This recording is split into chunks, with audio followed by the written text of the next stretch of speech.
All right, hello. Welcome to the American Probation and Parole Association's webinar on gang awareness and assessment in rural communities.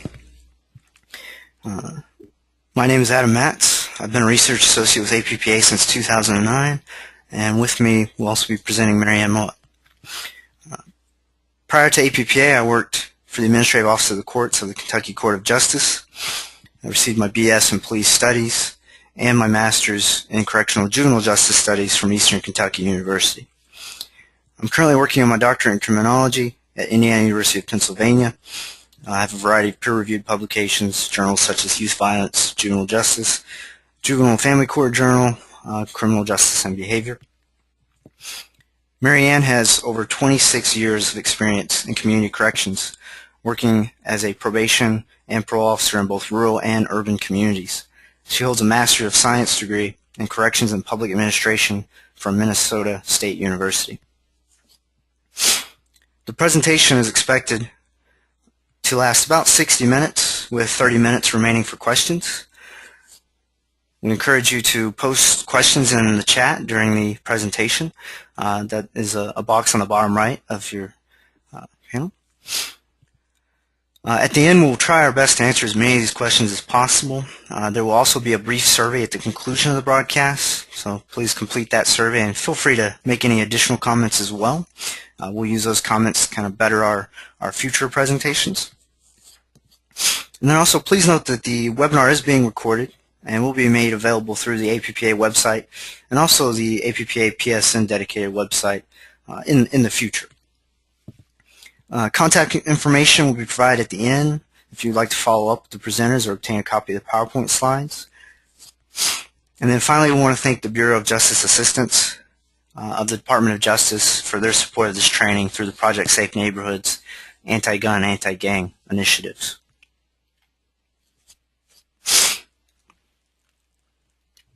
And I apologize for, I've been a little bit under the weather, so you might hear some sniffles. I apologize for that.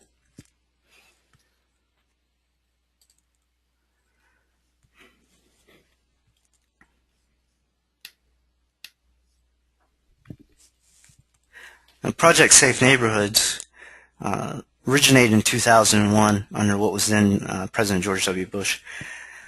PSN is a nationwide initiative, and it's aimed at the reduction of gun and gang violence.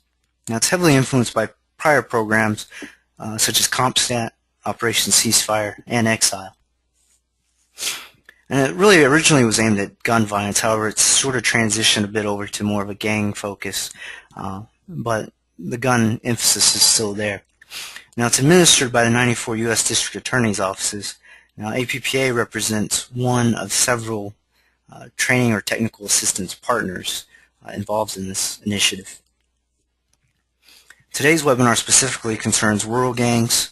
One of the primary components of PSN is the promotion of collaborations. This presentation, like the previous webinars we've done pertaining to PSN, emphasize this component just as much as the other ones do. And I also want to point out the availability of funds to support on-site training or technical assistance. There is a PSN TTA request form, which is online for those who are interested in seeking out support in terms of training or on-site assistance.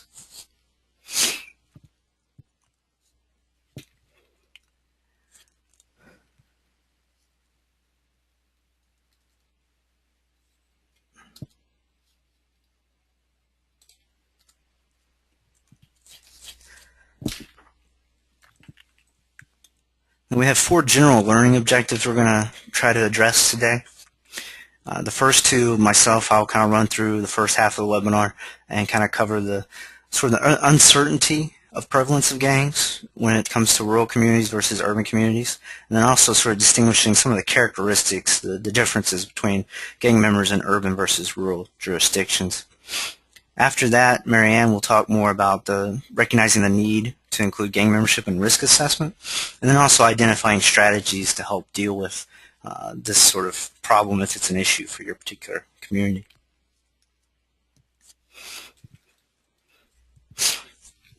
Real briefly, I just want to mention sort of a long issue that's always been sort of around gangs, and it's this idea of how do you define gangs.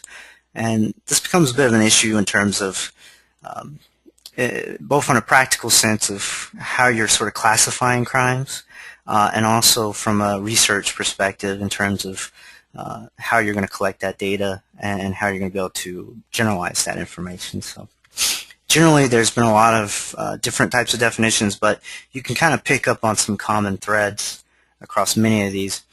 And from there's a common European sort of academic definition that's become really popular now, and Malcolm Klein states as any durable street-oriented youth group whose own identity includes involvement in illegal activity. And there's some central themes in there to pick out. One is durable, which is sort of a temporal perspective, which is this idea that it's not just a group that gets together once, but they're together repeatedly, and there's some duration to it. The street-oriented, it kind of speaks for itself, but other part of it is it's got to be in a group, and they have to share some sort of identity. It's not just this random group that comes together, but rather they're sharing sort of symbols and mythos, if you will. I also put the federal definition there. I'm not going to read that, but that's there if anyone's interested in it. You'll actually notice a lot of the same themes come up in both of those definitions.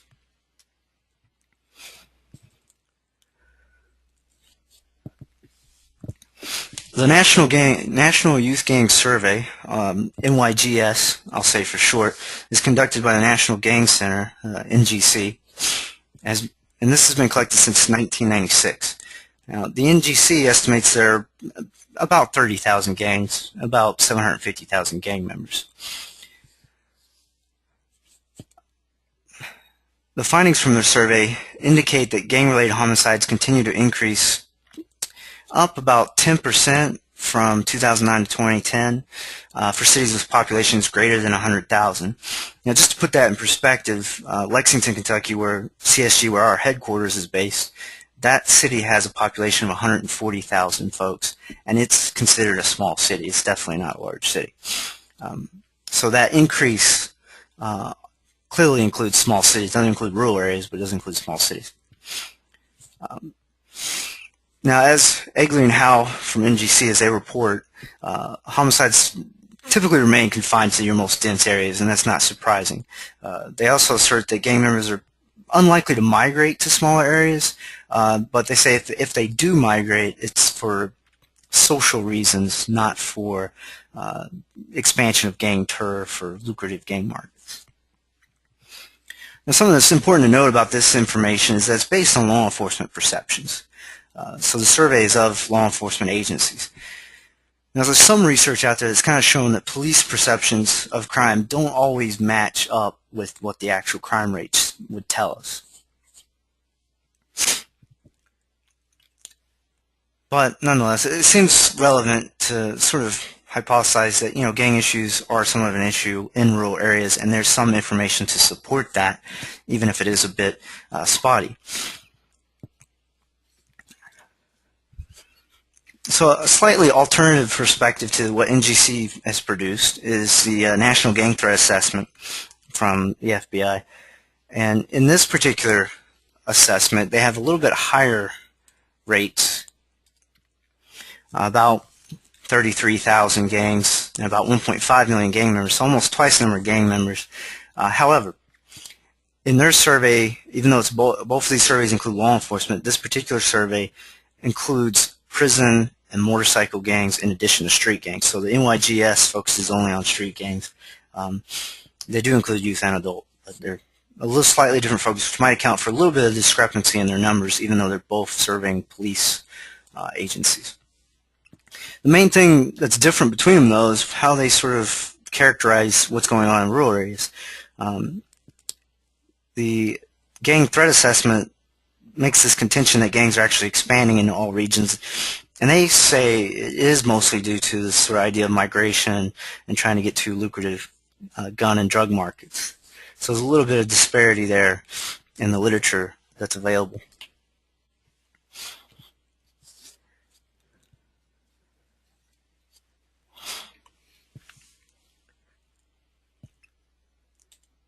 Okay, in this map, we kind of get a nice little picture, and this is from the National Gang Threat Assessment.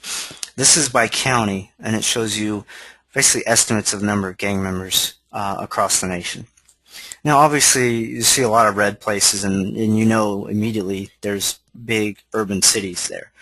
Chicago, for example, it's very clear. It's real dark red. Los Angeles to the west. However, if you look at the other areas, there's some interesting information here. In one respect, you can see all the white colored or white counties there, which represents 1 to 500 gang members. So, and you look at those, a lot of rural areas. If you look at Kentucky, for example, there's a lot of white colored counties there, and so it's very clear that there's some sort of gang activity even in the rural areas. It should be pointed out that the grayed out counties basically tells us that that's missing data for this survey. So you can tell there's a lot of missing data with this. And so we have to think about that and take this with some caution. The green is 0, which means they reported no gang activity. And you can see some green littered throughout.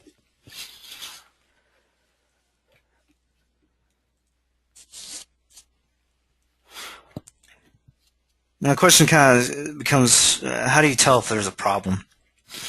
And it's not always straightforward. Sometimes folks are mimicking pop culture and it may not be really a gang-related thing. However, at a micro level, generally the symbols and are sort of gang-related sort of identifiers, which could be the colors and the clothing. Those can kind of be popular culture stuff, but they can also be kind of unique. And a lot of times what folks will do is they'll take pop culture type clothes or jerseys, but they'll change something in them to make it distinct, and it might be subtle. And there's example of that would be like under a hat they might have a symbol. Another good point to make too is that gang members are a little less likely to flaunt their affiliation, mostly because they know that folks are aware of it. If they flaunt it, it makes them a target by the police. So they're more likely to conceal some of that stuff now than they might have been in the past. Another aspect of this, though, taking a more macro look, is sort of this idea of economic deprivation. So you can think of social disorganization and strained economic sort of communities where maybe the jobs have left or they've lost factories, particularly in this sort of economic climate. That can be sort of a motivator for some gang issues. Also the population composition, so if you have a lot of immigration, new immigration or something like that coming in, that can kind of upset the status quo. It can cause people to sort of group together. And then finally social diffusion, which I already kind of alluded to. It's this idea that media, popular media, movies, TV, actually end up kind of providing examples of how to act like a gang member. So you might get a lot of imitation in rural areas because of that, because it's popular.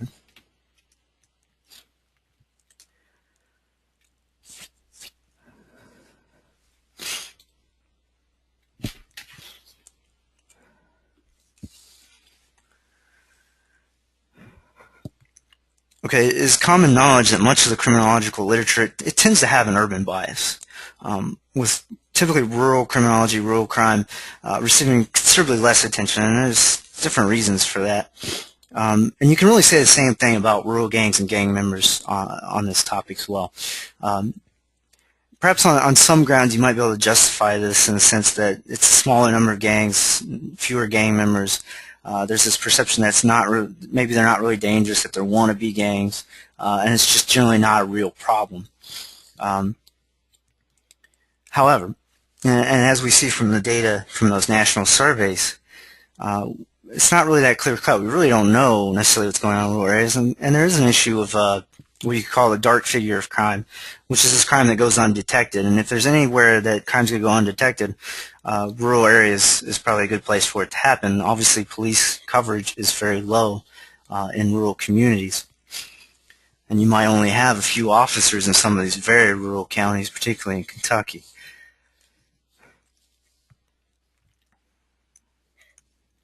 And one thing that's kind of interesting, and this is Satasha Green's research. She had a couple different articles. She had one in 2003, which showed that law enforcement perceptions in Texas found 15% of law enforcement reported the presence of gangs. But what's interesting is she followed that up with another study in 2005, which used a survey of college students and their perceptions. And actually, they ended up with very similar outcomes. They both perceive that there is some gang problem. It's not a huge gang problem like maybe in more dense populations, but there is the presence of gangs in rural areas. And so you got kind of a cross comparison there of law enforcement perceptions and college student perceptions.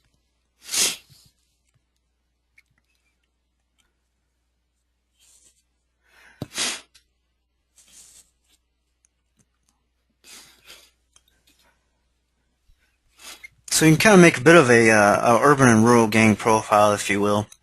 Obviously, don't advocate for profiling, but just in general aggregate sense, these are kind of what you'll see from the numbers and from the research.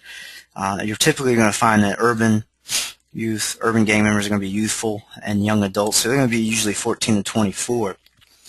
Now, rural gang members are not going to be too different, but typically they're going to be a little older. They're going to be maybe more 18 to 24. And those aren't exact figures, those are just ballpark figures. But that's typically what you're going to find from what little research there is available on rural gangs. Nonetheless, in both cases, it's going to be mostly male. They're both going to be somewhat regionally unique to what's going on. Say, the Northeast, the urban cities, you tend to get more African-American, primarily African-American type gangs, whereas in the Southwest, you get primarily more Hispanic gangs. And those are all kind of region-based, and there's a whole history behind all of those sort of migrations of populations. And it's what's really interesting, and there's a historical account, a historical article that the National Gang Center published, which actually goes into the history of gangs and how they've changed over the years. Not just, and the interesting thing is the locations stay the same, but the racial composition changes. So if you go back far enough, you'll see that it's predominantly white gang members, because that's who migrated into those specific inner city areas where the problems seem to be. So if you're familiar with Chicago School or some of their theoretical constructs, then it fits right in with that. Last thing we'll point out too on this is violence is mostly intraracial when it comes to gangs, and this is often because the neighborhoods in which people are living are homogeneous. They're the same race. That's not to say there's not some. Obviously, you have hate groups out in rural areas, and that's racially charged, but they're not typically living right next to big groups of each other of different races.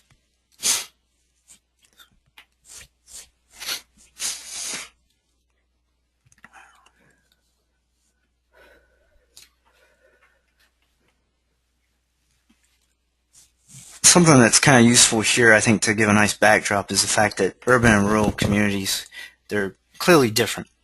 But in terms of violence and substance abuse, they're actually quite similar according to the research that's out there.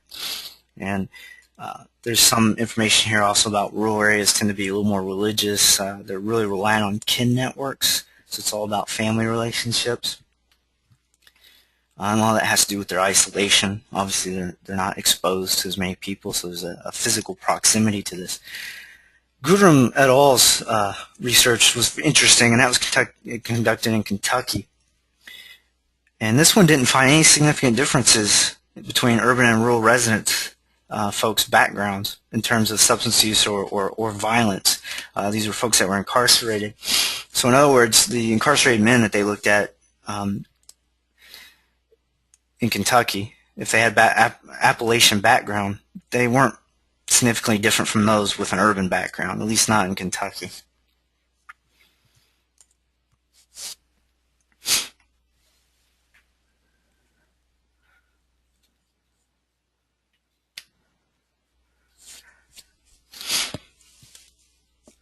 Some of the most common things you'll find too in both cases where there's going to be rural issues is poverty is going to be part of it. It's going to be some social disorganization. Communities are not going to be tightly knit.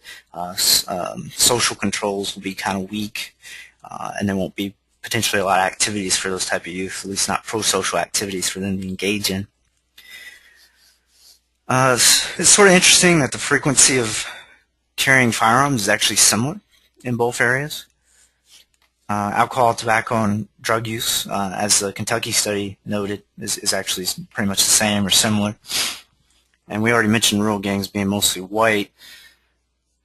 There is another study And this is by Dukes and Stein from 2003, and this is in Colorado. But they found, for example, rural gangs predominantly white in that state.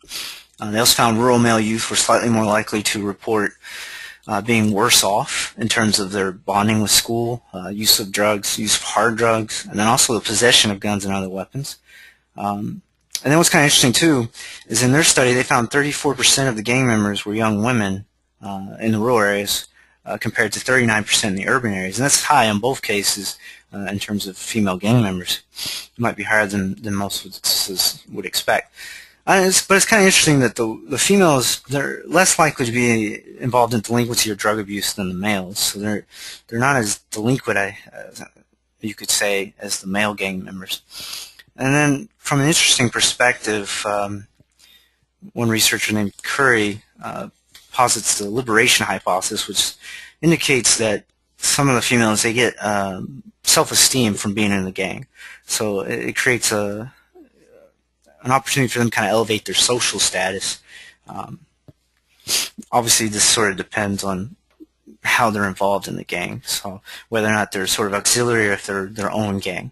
Obviously, if they're in their own type of gang, then they're going to have more self-esteem. If they're auxiliary to the male gang, that may not be so. Excuse me.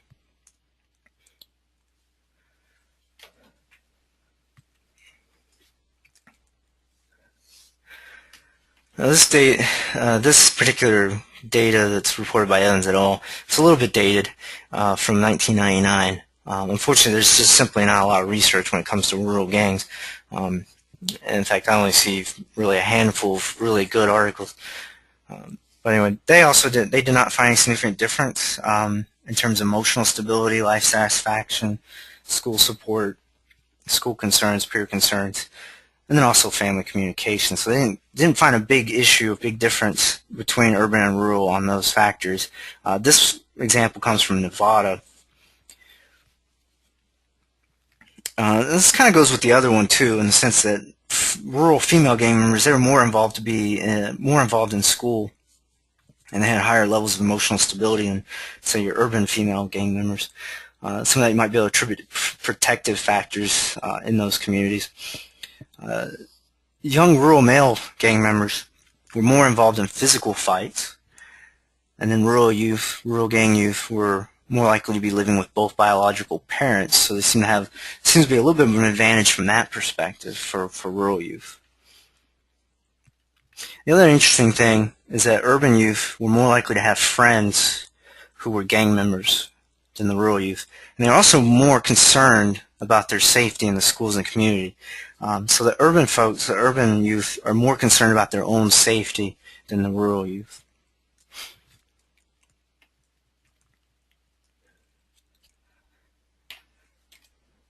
And I'm not going to go through these real in depth. Actually, there is another webinar that APPA conducted in the past with Brian Perry, who covered street gangs, and in his you can find more information about each of these gangs. But these are just the major street gangs. These are usually the ones you're going to hear about from urban areas.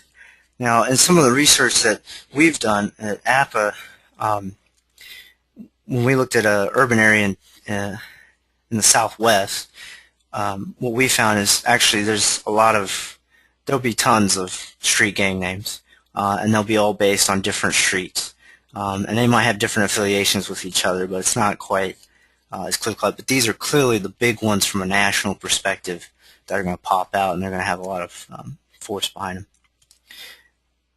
And that webinar, the past webinar, if you're interested in that, that's on the APPA website. You can get to that. You can watch the recording, or you can look at the PowerPoints if you want more information on those specific gangs.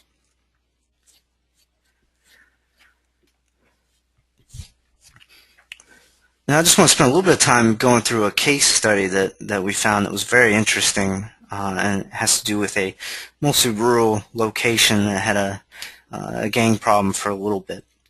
And this is also a little bit dated, but it's still applicable in the sense that the strategy they used and the problem they ran into could still happen today in really any rural area. So what we're going to talk about is this DeKalb County, Illinois. And this is the 90s. This was a case study that was written by Michael Coughlin and he is a DeKalb County State Attorney, or he was at that time. So he was involved in this strategy or response to this gang problem. And you kind of think of rural counties, you think of things like cookouts or something. Well, this particular county was known for corn breeding, barbed wire, pumpkin fest, sandwich fair. This kind of gives you a picture of it. And then also you can see the picture here of the county courthouse. What happened to them in 1991, 17-year-old Brent Cooper, he was murdered actually in front of that county courthouse. Now, the police, they had notified the community of a rising street gang issue previously, but it was generally kind of passed off as an exaggeration, and that it wasn't really a problem.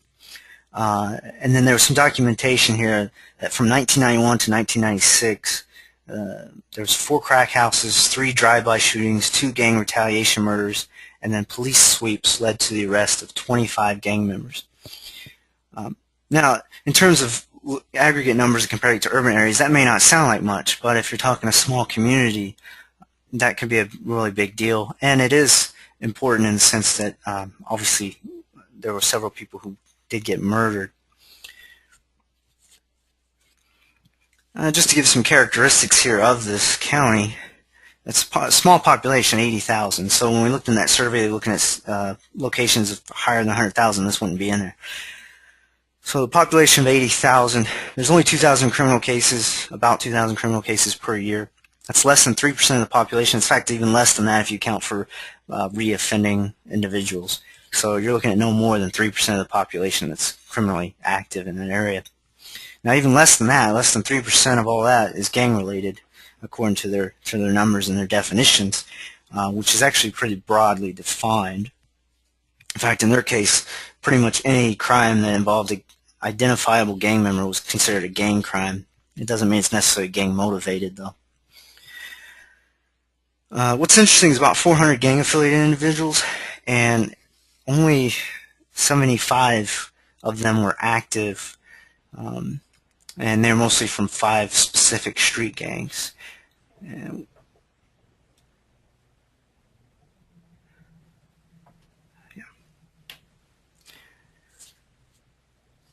most of these members were not really closely coupled together.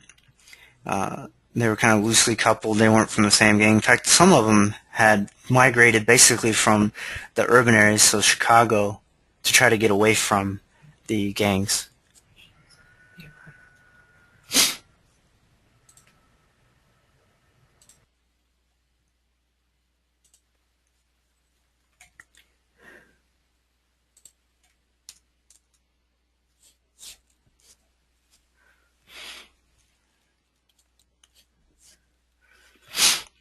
Now, the interesting strategy about this and the way they went about it to respond to this problem is they really took a large approach to it, which fits well within the sort of PSN, Project Safe Neighborhoods framework. Specifically, the police and prosecutors, they responded by getting specialized gang training, and so 5 law enforcement officers received certifications as specialists in street gang activity. And then in addition, they had the teachers and the school administrators, they also received training on how to identify gang behavior symbols, and then they developed policies to support gang prevention and intervention. And what's kind of interesting is led by the DeKalb County Partnership for a Substance Abuse Free Environment, it's a really long name. They're a community volunteer organization, so the community initiative they developed to focus on illegal drugs and street gangs through youth activities, assisted residents in subsidized housing, and then provided training for landlords and educated the public through media articles. So it's very broad outreach. And if you think about PSN, it's sort of a combination of kind of a ceasefire and a exile, if you will, which exile was heavily about getting the word out and putting an outreach campaign out there. And one more thing on DeKalb County I want to talk about is the just sheer number of organizations that were involved. Even though this was a rural county, They had over 40 organizations involved in this collaborative, and each one contributing in very different ways. And I mean, it includes police, includes courts, includes community organizations, faith-based organizations. On this slide, you just get the first 20 or so of these, but there's many more. And that goes exactly with sort of the collaborations that we want to promote, particularly through PSN. One more slide I want to cover briefly before I pass it on to Mary Ann is some of the observations that I've come across in Kentucky. And I got this picture here. This is just purely tagging in the picture, but nonetheless, that's in a really well-known park that everybody walks through and enjoys. And I just walk through a park and you see that and you take a picture of it. But what's kind of interesting is you can see where obviously this has been painted over before, so there's been tagging on multiple occasions and it's happened again. So really this tagging stuff can really happen anywhere, and that can be promoted by all kinds of stuff. It may not be necessarily gang related, so even though it's not gang related, it's still important to know that it does impact the perception of the community when they see that. So it's always important for there to be strategies to address graffiti. But in another part of it, there was some research done in southeastern Kentucky that I assisted with. And in that, we found some interesting stuff from doing interviews with youth, particularly youth in earlier grade levels before high school. And what was found with that, for the most part, is that there was some gang-type stuff, and it was mostly what they would themselves refer to as wannabe-type behaviors. But it was imported, and the way it was imported, as they described it, was through foster kids who came to that neighborhood or to that community. And they had sort of shared it with some of the other locals there who were more permanent. And then what would happen is the foster kids would end up moving away, but the ones they communicated with who were still there would kind of continue to promulgate that sort of gang creed, if you will. May not necessarily reach the point of being completely delinquent, but they're obviously on that path. And they talked about in that community about basically not having anything to do. They get bored. And just these bullet points here, the main thing you find with rural areas is the gangs just aren't quite as tight-knit as in the urban areas. A lot of times it is imported, or it's older gang members trying to get away from the urban gangs. And yeah. Okay, this time I'm going to pass it over to Mary Ann, let her proceed with the presentation.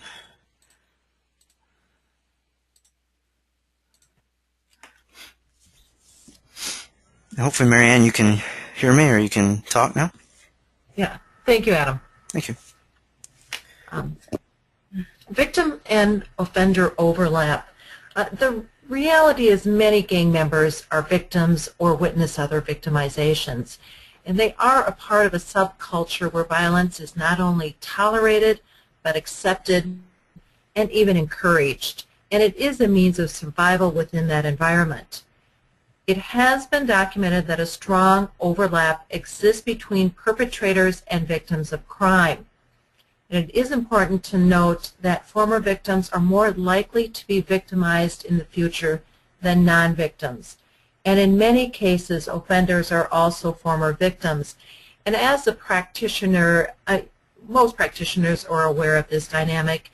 And as Adam talked earlier about gang memberships, 1/3 of gang membership is comprised of females. And you may have a female gang member who is a past victim of sexual abuse. It is important to recognize that dynamic, to then make the appropriate referrals in order to support her success. And gang members, for the most part, want to believe that gang membership offers protection. However, it increases the likelihood for victimization.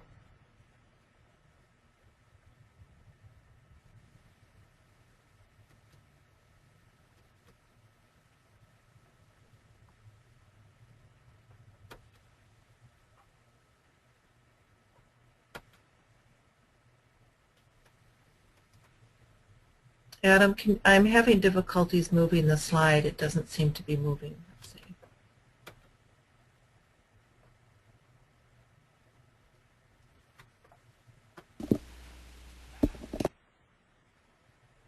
There we go. Thank you. The information that I'm going to talk about briefly is based on urban research. There is little known rural gang recidivism literature. But what we do know is that they are more likely to recidivate and recidivate sooner than non-gang affiliated probationers or parolees. They are more likely to get arrested for drug and or violent offenses. They possess more risk factors associated with recidivism, such as substance abuse, antisocial behavior, negative peer influences, significant criminal histories, and low social achievement. We also know that cognitive behavioral programs are effective in reducing recidivism as well as being cost efficient. And employment and job training is also needed for this population. And Adam talked about some studies, however, more specifically in a study regarding revocations in an undisclosed metropolitan jurisdiction in Texas, it was found that gang members have very high rates of revocations at about an 80% failure rate. In addition, in yet another study with a sample of adult parolees in Chicago, gang members were more likely to recidivate and recidivate sooner than non-gang members. Within 1 year, 60% of gang members and 49% of non-gang members were re-arrested. And in 2 years, 75% of the gang members released on parole were re-arrested for a new offense, compared to 63% for non-gang members. And when looking at the types of crimes committed, gang members were more likely to be involved in drug and violent crimes, 40% compared to 29% for non-gang members. And yet in another study, in an institutional setting, gang members who received cognitive behavioral treatment had significantly lower rates of recidivism than untreated gang members. In addition, gang members have cited employment and job training as essential in turning individuals away from the gang lifestyle into a more pro-social, conventional life.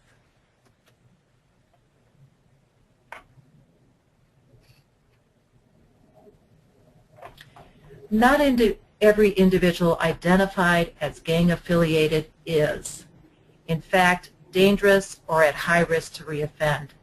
Simply being labeled as a gang member may tell you more about the individual's social system than about the degree of that threat he or she presents. Remember, for most rank and file gang members, affiliation is as much social as it is criminal. And many individuals who identify themselves or who have been identified by others as gang affiliated do not represent the highest level of risk. You need to be able to identify those individuals that do in fact present a significant risk. You are trying to identify those for whom some type of intensive supervision is appropriate. And the containment strategy, remember you're trying to build a fence around some of these individuals, is the most appropriate form of community supervision for this subpopulation. And the best place to begin identifying those individuals who do represent a high risk to reoffend or to the safety of the community is the results of your basic risk and needs assessment tool, which is used in your jurisdiction. And this could be the level of service inventory revised or the level of service case management inventory or any other tool available to help identify the risk level of areas reflecting high needs for your overall population. Supervising officers will want to look for high scores or an abundance of information in categories that reflect pro-criminal friends and associates, a history of antisocial behavior, and a criminal record that reflects violent offenses. Also, antisocial personality characteristics such as high risk-taking, anger, low frustration tolerance, indifference to others, and similar characteristics. Evidence of antisocial cognitions is also important to note. You should also look for traditional thinking errors, such as projection or a high level of self-aggrandizement. As past behavior is one of the predictors of future behavior, examine the individual's past adjustment to prior probation and parole terms. How many violations have there been, and what type of violations? While violations are a clear sign of past problems, chronic history of minor compliance issues, such as missed appointments, is also important to note. When talking with these individuals, explore their own self-perceptions. Many of them have a need to communicate their importance or intimidate you as an officer. So also be conscious of those who minimize their importance, role, or power within the gang, especially if it contradicts other information you have. It's simply a diversion tactic. And as a prior chief of a rural agency and a program director of a halfway house, a men's halfway house in St. Paul, I certainly learned how to identify some of the gang members, and we had a gang member at the halfway house who was there for a year, and he was the head of the vice lords, and he was extremely unassuming, and that was done very intentionally. He did not want to be detected. However, he was, and was eventually incarcerated for an extended period of time.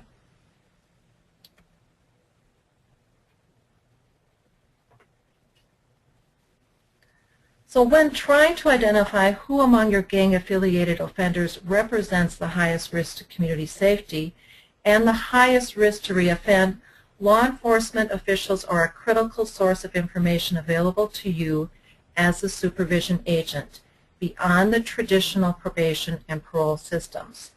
Law enforcement officers often have a documented history with these individuals. They often have information that can confirm or challenge information you have received from your traditional sources. Also keep in mind, as a probation or parole officer, you are in an excellent position to share your intel with law enforcement officers. Law enforcement officers are a primary source of this broader base of knowledge about a specific individual. They do have invaluable insights about an individual that may not show up in a police report and often does not. Their history can often help you sort out a pattern of behavior and attitude from an isolated incident. Also, prosecutors can be a resource similar to law enforcement. As they prepare to prosecute a defendant, they develop a profile and a history of that individual. They may also conduct additional investigations to firm up their case. This can also be of value to you. Some larger communities often form gang intelligence task force. These groups are usually comprised of law enforcement, prosecutors, probation and parole representatives, school officials, and service providers. These groups usually meet on a regular basis, compare notes, share information about gang activities, and track specific individual gang members who they collectively feel have the most power and influence and present the greatest threat to the community. Sometimes this group also spearheads prevention and intervention initiatives, but their main focus is usually suppression.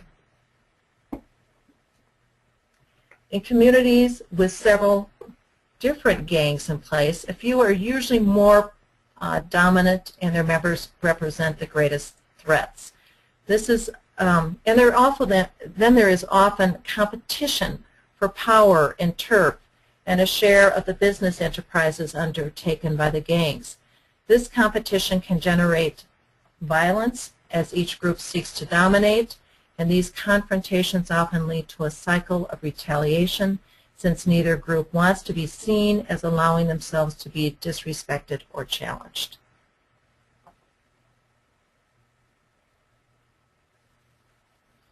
And because of the time constraints in this webinar, I really want to focus on some of the protective factors that can be provided within our schools.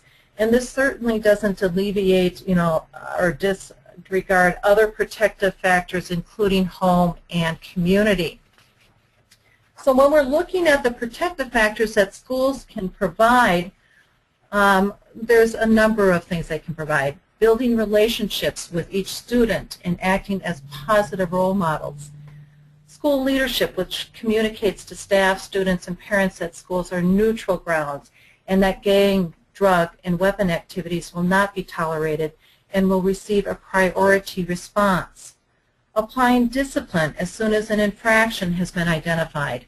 Discipline must be administered consistently for all students, be reasonably related to the seriousness of the infraction, and delivered in a firm manner. And providing student anti-gang education and prevention programs. And we'll highlight some of those programs later on in the presentation. And implementing student conflict mediation, which is a part of most school programs, and stressing the importance of cooperative relationships and communication networks among students and staff. Teachers and other school professionals can create an environment where there are high expectations for success and one that engages students in school and develops relationships with students. Schools can provide the support youth need, otherwise they will seek the support and affirmation they need through antisocial means such as gangs. In recent research, Youth on Community Supervision reported that teachers who believed they really cared by taking time to explain difficult concepts, treating students fairly, speaking pleasantly, and recognizing student effort made the greatest impact in interrupting their delinquent behavior patterns. In the Seattle Social Development Project, bonding to school was critical to avoid negative outcomes such as delinquency and dropout. And using the California Healthy Kids Survey data, school-level assets such as caring relationships and high expectations were related to school engagement regardless of the level of the individual's resiliency factors and family strengths. So these studies all demonstrate the need for the protective influence of caring relationships at school.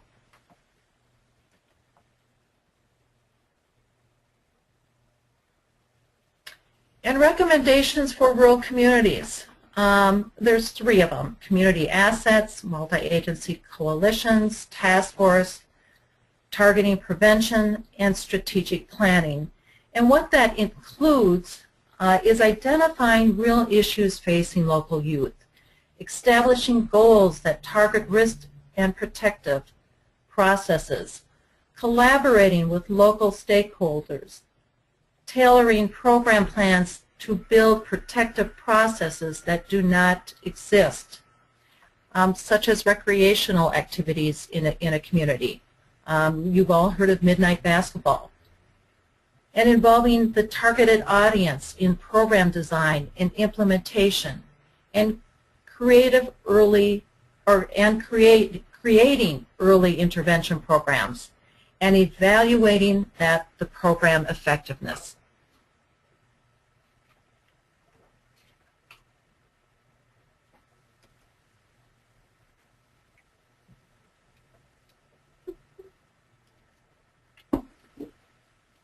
An excellent resource that you should familiarize yourself with is the OJJDP's Comprehensive Gang Model. And here is just a simple outline of the model. It entails 3 core components: prevention, intervention, and suppression, and it involves a 6-step process. And I will not be going into detail regarding this model, All of the information is available at the website listed below. The link is on the slide. So the 6-step process is acknowledging the problem, because the community can certainly be in denial, forming key partnerships, assessing the potential gang problem, setting goals and objectives, developing strategies, and then finally evaluation.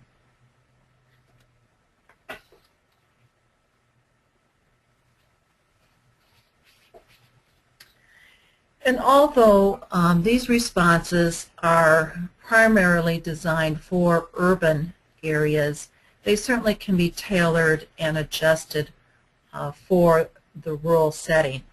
You have prevention, and the GREAT, which you see is listed on the slide, stands for Gang Resistance Education and Training. And this is a school-based curriculum. It is an anti-gang effort delivered by law enforcement officers, which is administered by the Bureau of Justice Assistance. And there is information that's available on the website. And all of these programs, we can provide you with additional information if you wish to have more information on some of these programs. Integrity House is a and that's listed under intervention. Integrity House is a nonprofit drug rehabilitation program in New Jersey. This program created a group called the Council to encourage drug addiction rehabilitation for gang members. It is a group composed of active but non-violent gang members that support gang-involved youth through rehabilitation, training, employment, and school assistance. And violence interpreters, or called street workers, have been used in a variety of programs in various locations. And they are comprised of former gang members. These individuals attempt to stay ahead of violence in the community and intervene. And then suppression. We have a number of programs listed. Adam has previously mentioned some of them. Exile, Project Safe Neighborhoods, as well as Boston Reentry Initiative. Exile originated in Virginia and centered on an outreach campaign for illegal firearm possession by prior felons. Target stands for Tri-Agency Resource Gang Enforcement Team, and targets gang members for increased surveillance through increased supervision and prosecution. And like other initiatives, it involves an interagency collaboration that aims to pull all levers to reduce gang criminality. And Target focuses on information sharing and intelligence gathering. And of course, we want to mention partnerships that involve probation and parole officers. Enhanced supervision partnerships represent joint patrols between law enforcement and probation and parole officers. There are many examples of these partnerships, including Boston's Operation Nightlight, which is considered the first formal partnership from the early 1990s, which many people in corrections are familiar with, and CISOSA's Accountability Tours, and Philadelphia's Youth Violence Reduction Partnerships.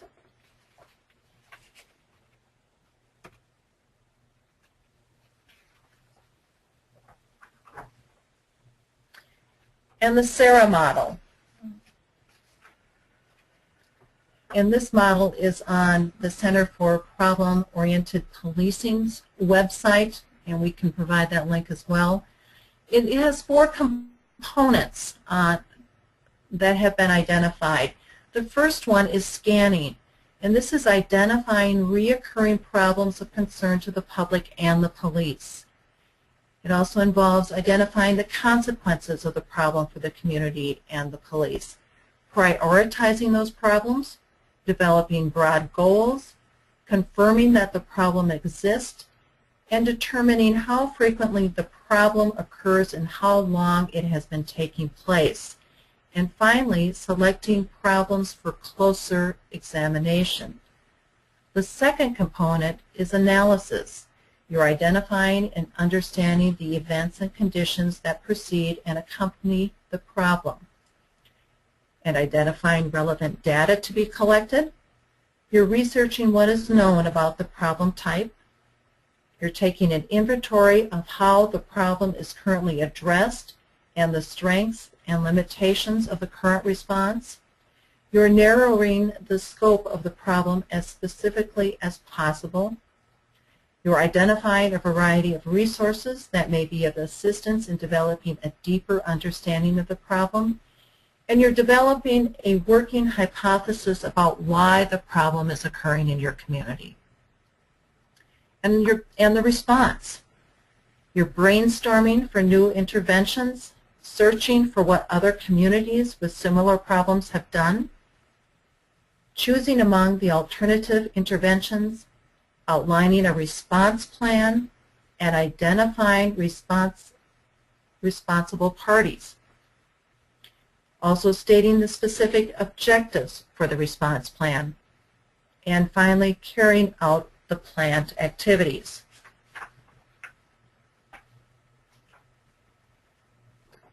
An assessment, the final component, and which each program should include, is determining whether the plan was implemented.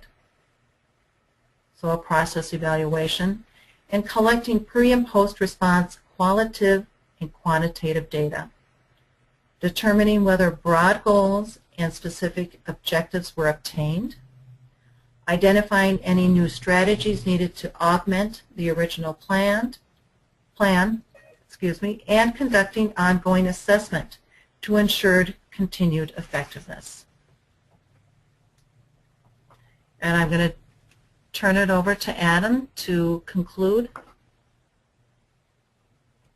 Okay, thanks, Marianne.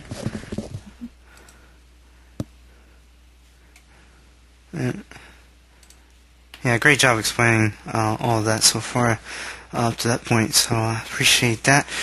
Just to move on with a few more slides, just going to cover real quickly. The APPA's C.A.R.E framework, which is collaboration, analysis, reentry, and evaluation. What we're really getting at with there is this is really meant to be sort of support of the OJJDP comprehensive gang model, and also ties in closely with the C.A.R.E model from BJ.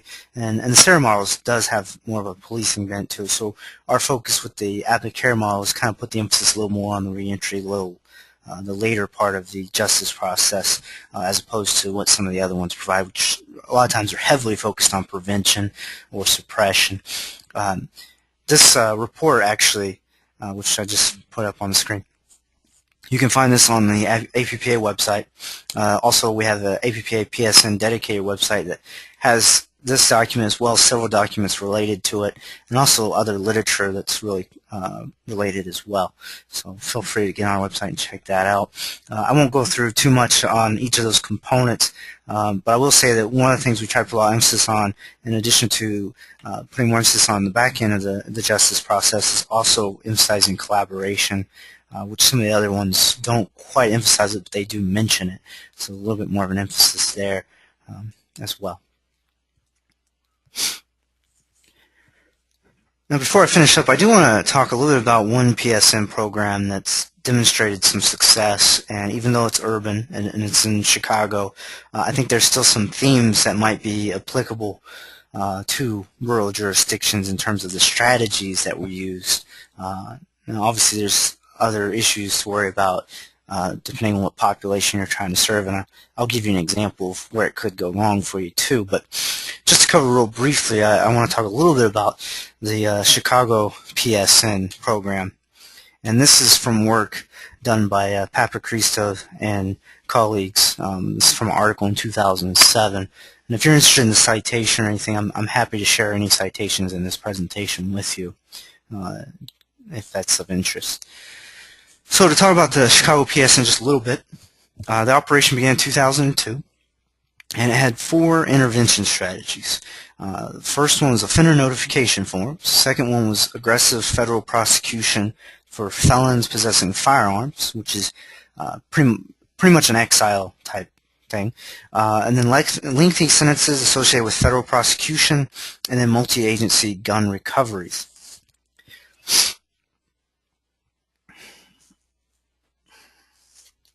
Now, the first part, the notification forms, those are aimed at offenders with a history of gun violence and gang participation who've been assigned to probation or parole.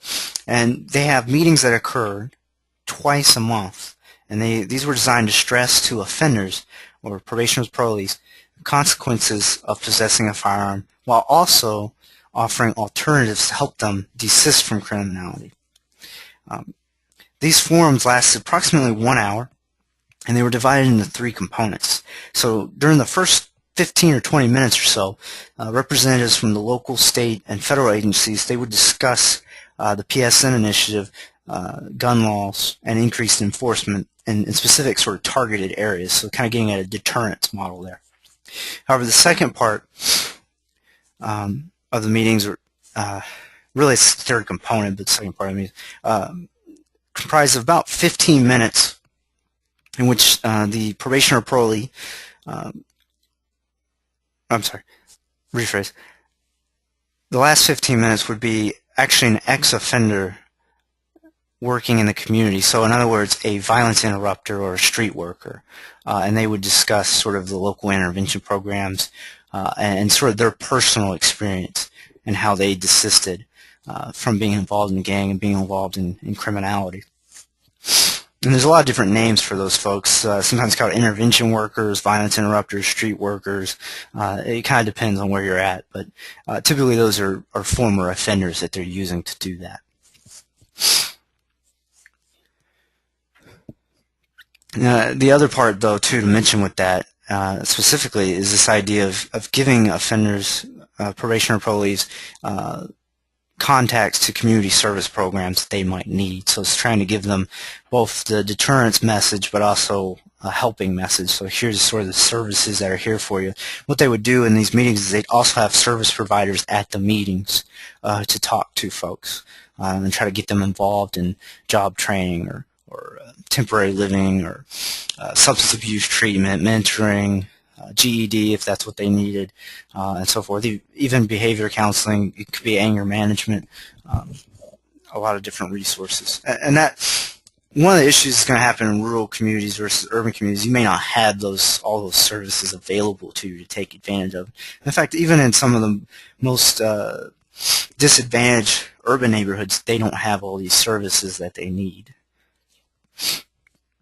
Now, the other part of the strategy, the prosecution specifically, that's about really just enforcing any sort of detection. This is under the 18 USC subsection 922.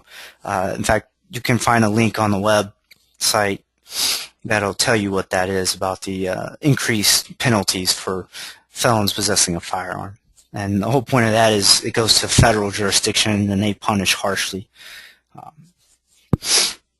The other component, the gun seizures, that's with the ATF, so the alcohol, tobacco, and firearms. They do all kinds of work with gun seizures. Okay. Now, as far as when this is effective, you can see in this graphic here that when PSN began, the PSN group had a sharp decrease, and it decreased to about the same as the control group. Now, the other picture, what that was showing you was the two populations that they're comparing are not the same. They're not equivalent. So they're trying to adjust for that in this research to show kind of the improvement in the PSN group, even though historically it was always above. You see the control group stays the same. And so the point to where they're almost equal. So they're trying to create that comparison for you to show you the effectiveness of the program.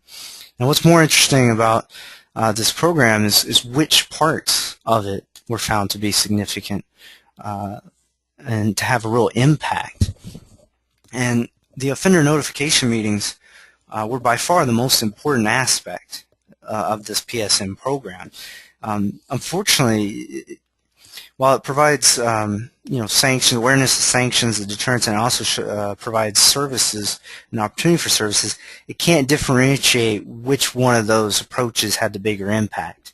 So all you know is that the notification forms were the most effective. The gun seizures, on the other hand, played a little bit of a role, but not a huge impact. But they did help. Basically, about a 2% decrease in homicide for every 10 guns seized, or you could say 18% for every 100 guns seized. The federal prosecutions had minimal impact, and the person to months received in federal prosecutions, so in other words the length of the sentence, there was basically no incapacitation effect, so there's no benefit from prosecuting people harshly and throwing them away or exiling them, as you might say, from the program.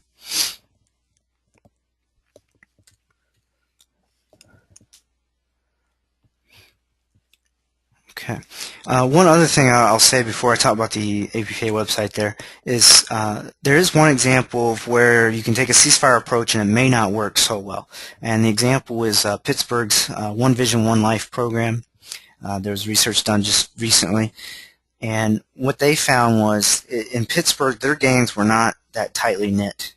They were kind of loosely knit. And the violence interrupters that they had working there with them didn't have a nice relationship with law enforcement and the other collaboratives. So what happened is, instead of decreasing homicide, it had no impact on homicide, and then it increased rates of lower violence, sort of assaults and those kind of violence, instead of decreasing it. So it had the opposite intended effect, and a lot of that was attributed to the fact that there wasn't a good relationship in the collaborative, and the other thing was that they maybe didn't identify the gang members very well. So what was happening is they were actually making gang members more cohesive, who maybe previously weren't really hanging out that much. Well, when they were doing their community activities, they were bringing these youth together.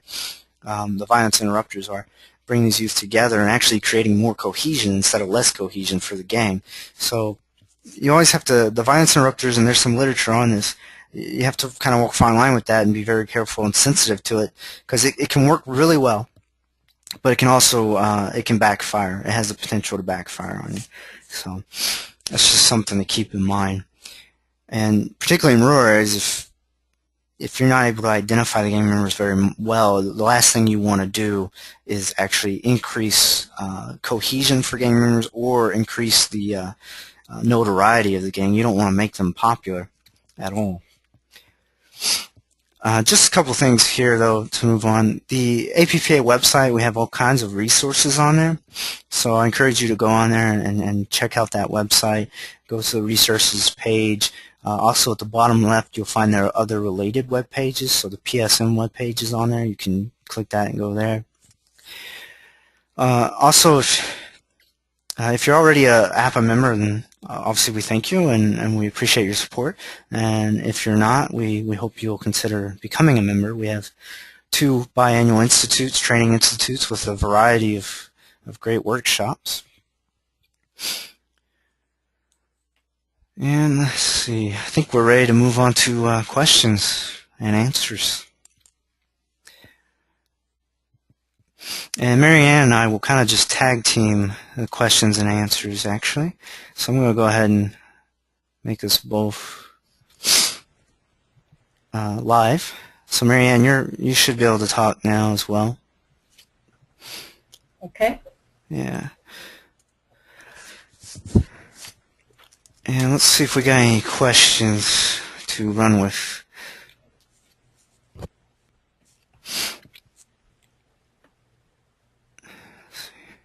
Okay, we'll go ahead and just throw out this one question and kind of bat it back and forth. The question is sort of, can we describe the relationship between community corrections, so police, probation, and law enforcement or schools? What kind of relationship that they tend to have, and how does that work? So Marianne, I'll let you kind of go with that. I think relationship building between law enforcement, schools, and probation is key, not only when working with gang members, but also working with the probationers and parolees that we serve. I think understanding each other's role in supervision of the clients and providing community safety can lead to a very effective partnership. There's a number of agencies and that have probation and police partnerships, and they will go out and do conduct home contacts during the evening, check on individuals, and not just gang members, but intensive supervision programs for sex offenders. But it is up to each agencies to, I think, reach out to one another and form those partnerships. I was the chief in a juvenile probation office in Indian Country, and we made efforts to reach out to the schools for a number of reasons, not only for who we were supervising, but also how we could provide services for youth in our area, and that it involved providing clothing and other just some necessities. So it's about building bridges, and we all need to take a part in it, and I think it can be effective. Yeah, and I think you mentioned a good point with the police probation pro partnerships as well. Those have been used a lot for particularly the joint patrols for doing visits with probation or parolees who are gang affiliated, and there seem to be promising programs. They're still sort of being evaluated and determine sort of how effective they are, but they definitely seem promising. They fit under the Operation Ceasefire and Nightlight. So definitely. Let's see if we got any more questions.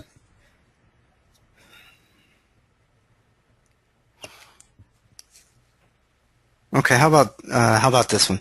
How would you describe probation and parole's involvement in prevention?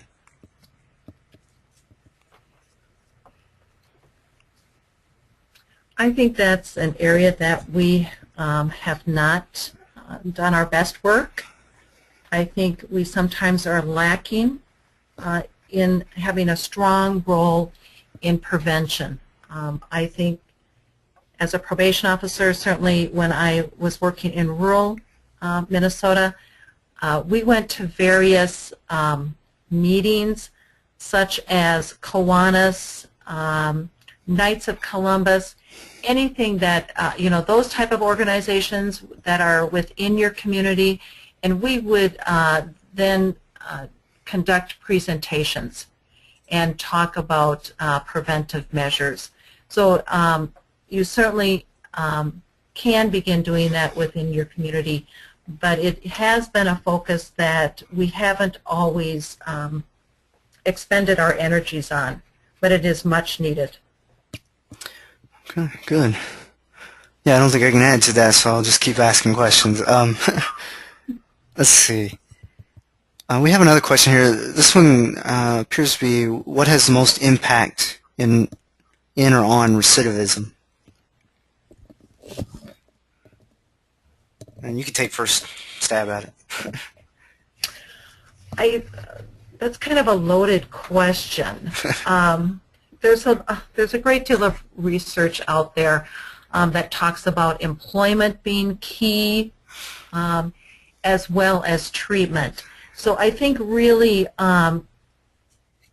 you really have to focus on the client you're serving and how do you most effectively impact the client you're working with and supporting their success. Yeah, I think I agree with you. That is kind of a tough, that's a big question. That's a global kind of question. It's difficult to answer. It also depends on sort of how you define recidivism, if you're talking arrest or re-imprisonment or however. And then also I think another good distinction that probably you could throw in there is recidivism and desistance, because recidivism just means you're not officially getting picked up, but you might still be engaging in criminal activity. Desistance is this concept that you're not only not getting caught, but you're actually not doing anything illegal. So getting to desistance, now that you point out, the employment, obviously it's those protective factors that were mentioned earlier, the relationships that folks have, their ability to find gainful employment and meaningful employment, and develop a nice life for themselves. And there's some research with Maruna. Maruna has a good book. I believe it's called maybe it's Last One Over the Wall. I think that's the one, or Making Good, actually. Making Good is the right book. I have a book near me, that's why I'm saying this. He has a really interesting, really good sort of perspective in that book, and it's this idea, and it's with interviews with former offenders. But what's in there is this idea that folks, in order for them to make good or to desist, it requires sort of turning your life picture around and putting it all within a perspective that's positive. Even though you have negative experiences, they manage to make those more of like part of the self-development and to repackage that so that it's productive for them internally to look at. So I think that's a really interesting perspective, and that's a really good book that kind of gets some of that. Yeah, good question. I think, Adam, we could maybe we could focus on how does education play in keeping them off the streets and in gangs. Sure. I think there's a number of studies that have been done that focus on school as being a protective factor for kids. And also part of that is kids' success in school. Yeah, I think you're right on. Sorry. And I know that the program that I'm most familiar with is Golden Eagles, which is a program for Native American kids. It's officed in the American Indian Center in Minneapolis.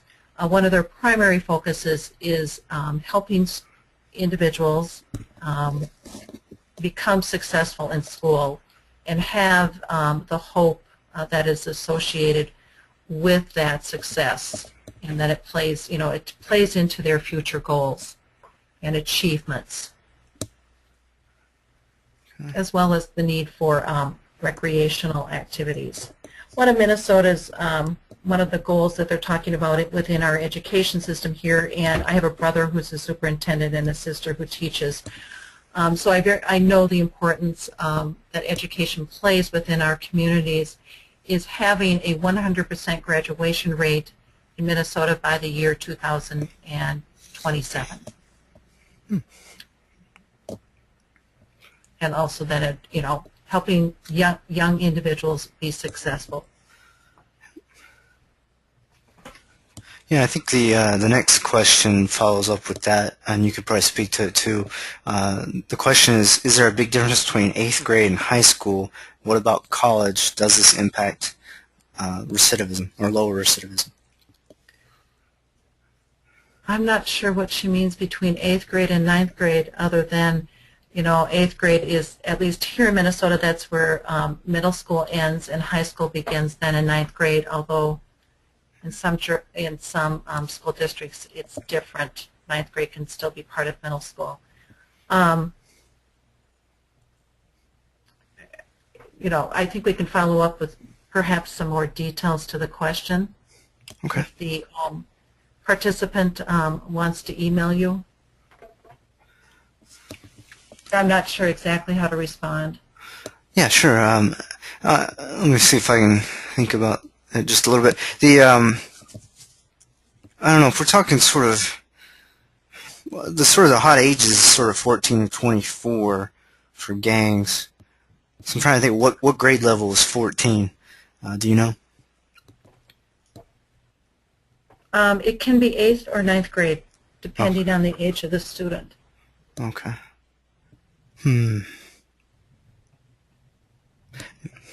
Okay, we'll have to follow up with that one. Good question. Yeah. All right, do we have any other questions here that we see?